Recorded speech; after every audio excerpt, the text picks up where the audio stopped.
Feel the peace of tonight's tale as it gently guides you to sleep. Acalypha and the River Nymph. This story is about Acalypha and river nymph Dand, who display courage to save their village from a dragon. In a quaint village nestled at the edge of an ancient forest, there lived a kind-hearted young woman named Acalypha. Every evening, she would walk down the winding path that led to the glistening river, her favorite place to be. The river was home to many wonders, but the greatest of them all was a river nymph named Dand. Dand had long, flowing hair that shimmered like liquid gold in the sunlight, eyes as blue as the deepest ocean, and a voice that could soothe the fiercest storm. One day, the village was threatened by a ferocious dragon that had settled in the nearby mountains. In their distress, the villagers gathered, uncertain of what to do.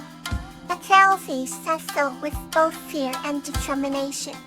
She knew that she had to find courage within herself to protect her home. With a determined heart, Acalypha made her way to the river to seek Dand's help. As she approached the riverbed, she called out to the nymph with a voice that trembled yet resonated with resolve, and emerged from the water, her presence like a beacon of hope. Acalypha explained the dire situation, her eyes pleading for the nymph's assistance. Dand listened carefully, her serene composure never wavering. She promised to help, for she cherished the village and its people just as much as Acalypha. Together, they devised a plan to confront the dragon. Acalypha would venture into the mountains to find the dragon's lair, while Dand would use her magical abilities to calm the beast. As Acalypha climbed the rugged path leading to the dragon, doubts tried to creep into her mind, but thoughts of her beloved village and Dand's unwavering belief in her kept her going. Finally, Acalypha stood before the dragon's lair. She took a deep breath and called out to the dragon. From within the dark cave, the dragon emerged, its eyes blazing like fiery rubies. Acalypha's knees trembled, but she stood her ground and spoke with a voice that did not waver. She explained to the dragon the devastation it had caused and pleaded for it to leave in peace. Just as the dragon was about to retaliate, Dand appeared, her presence serene and powerful. She sang a hauntingly beautiful melody that wrapped around the dragon like a gentle embrace. The dragon's fierce eyes softened, and it began to listen. In songs spoke of peace, understanding, and harmony. By the time she finished, the dragon was no longer a creature of fear. It bowed its head in gratitude and promised to leave the village unharmed. Acalypha and Dand returned to the village, greeted as heroes. The villagers celebrated their bravery, but none more so than Acalypha, who had found a courage she had never known existed within her. The bond between Acalypha and Dand grew even stronger, and the village thrived under their watchful care. And so Acalypha and Dand's story became a legend, one of courage, friendship, and the extraordinary power of belief.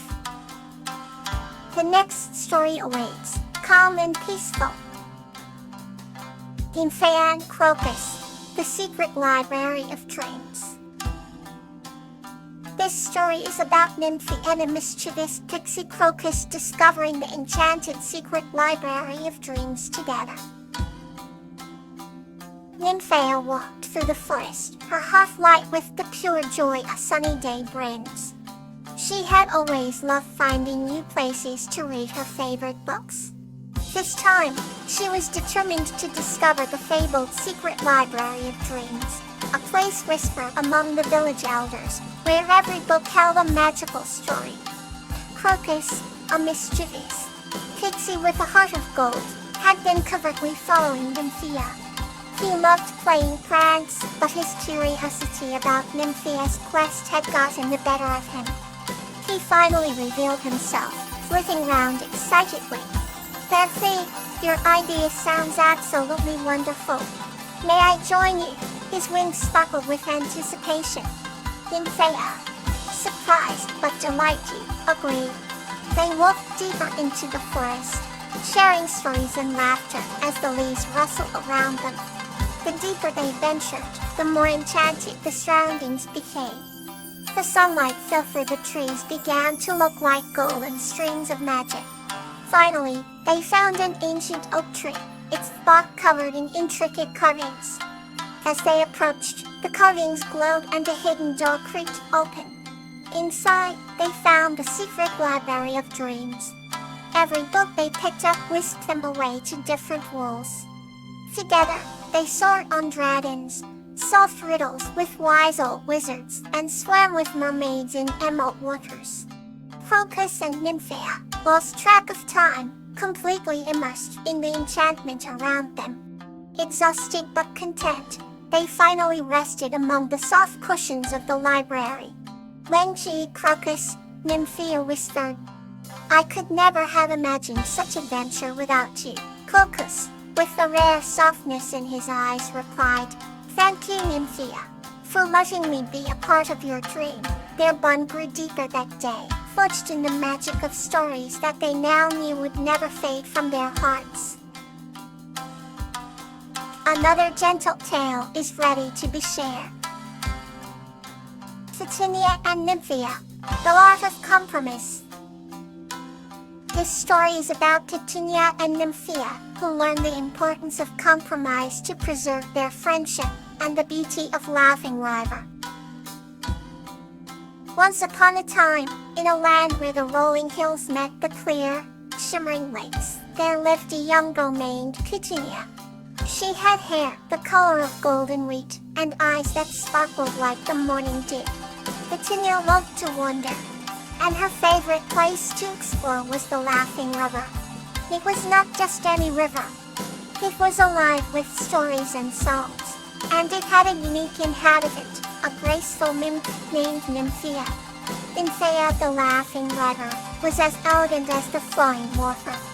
Her long hair cascaded like the river's transparent, and her laughter was as cheerful as the babbling brook. One bright morning, Titania and Nymphea's paths crossed.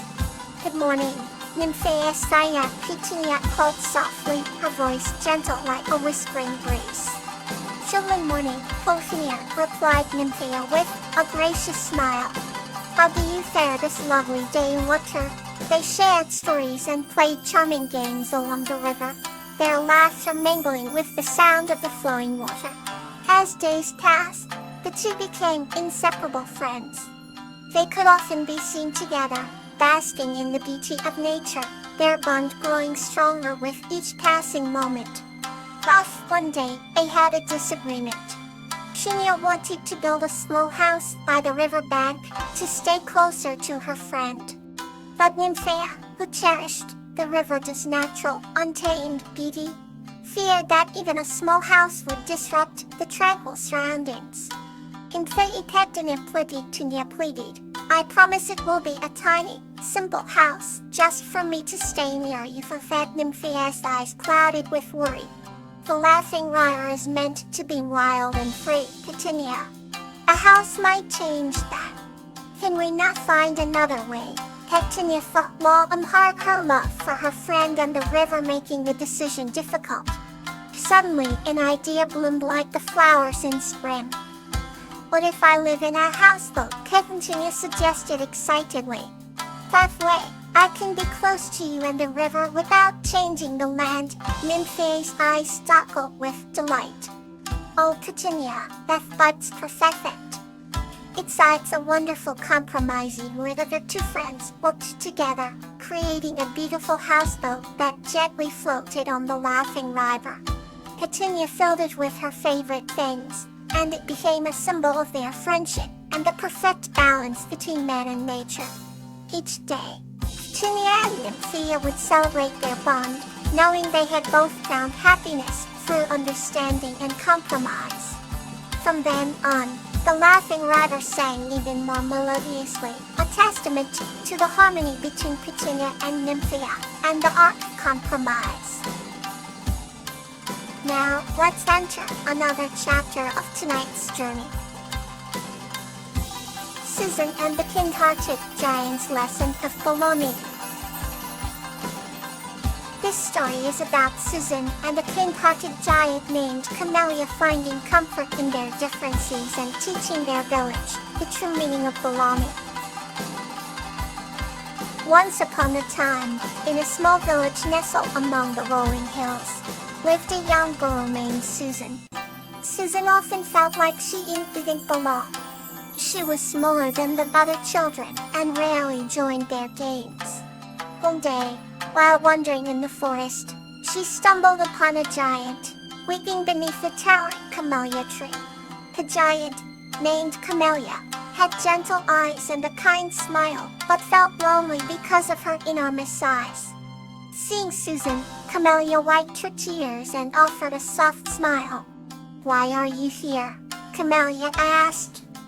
Susan sat down beside Camellia and shared her feelings of being different and alone. With a deep sigh, Camellia spoke about her own struggles with fitting in. Despite their differences, they found comfort in each other's company. Days turned into weeks, and Susan and Camellia spent countless hours together. They laughed, shared stories, and helped each other see the beauty in their uniqueness. Camellia taught Susan to look at the world through the lens of love and acceptance. Susan prepared a beautiful wreath from wildflowers and placed it atop Camellia's head, making the giant blush with happiness. In return, Camellia carved a small wooden pendant of a heart and gave it to Susan. The pendant symbolized their special bond. From that day on, they knew they belonged together, not because they were the same, but because of the love and acceptance they had for each other. The villagers soon noticed the change in Susan. She walked with newfound confidence, and the children welcomed her into their games, inspired by her friendship with the gentle giant. Camellia, too, found acceptance among the villagers and was no longer seen as an outcast. They celebrated together, weaving their lives into a beautiful tapestry of belonging. And so, in that small village among the hills, Susan and Camellia taught the world that true belonging comes from the heart. Rest well, and let go of the day's cares.